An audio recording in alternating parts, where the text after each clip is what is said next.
Araw-araw hinaharap natin ang iba't ibang mga pagsubok. Pero may isang pandaigdigang problema na tuluyang lumalala pero hindi gaanong napagtutuunan ng pansin. Ito ang tinatawag na global warming. When you refer to global warming, it is the increase in temperature of the Earth. So in the past 1,000 years, the Earth has warmed rapidly at an alarming rate compared over the past 1,000 years. At ito ay dahil doon sa tinatawag na enhanced greenhouse effect. So yung greenhouse effect, it is natural process, so natural na proseso to ng ating Earth's atmosphere.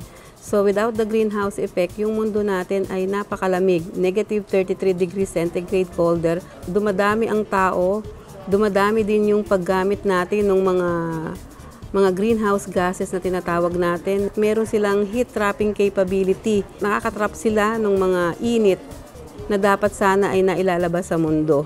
Mas marami ang natatrap na init at umiinit ang ating mundo.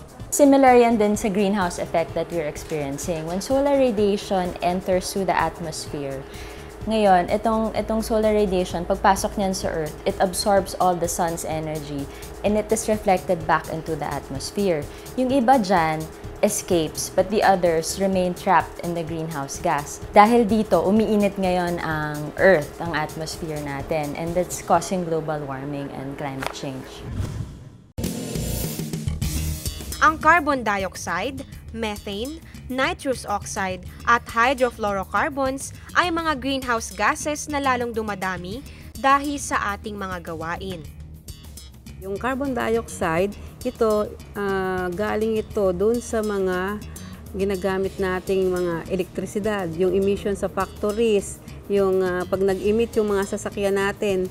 Another greenhouse gas ay tinatawag nating methane. So yung methane naman, nakukuha to mostly doon sa nabubulok na basura. So another greenhouse gas ay tinatawag na nitrous oxide, na ito nakukuha din sa mga combustion ng mga sasakyan, yung tinatawag nating biomass burning, yung nasusunog na basura, yung mga biomass na nabubulok. So ito, nag-i-emit ng mga nitrous oxide.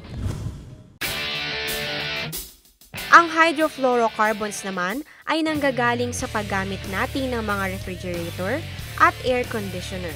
Ilan lamang ang mga yan sa mga dahilan ng pagkakalason ng kalikasan. Sa ating pagbabalik, aalamin natin ang mga epekto ng global warming sa ating pamumuhay.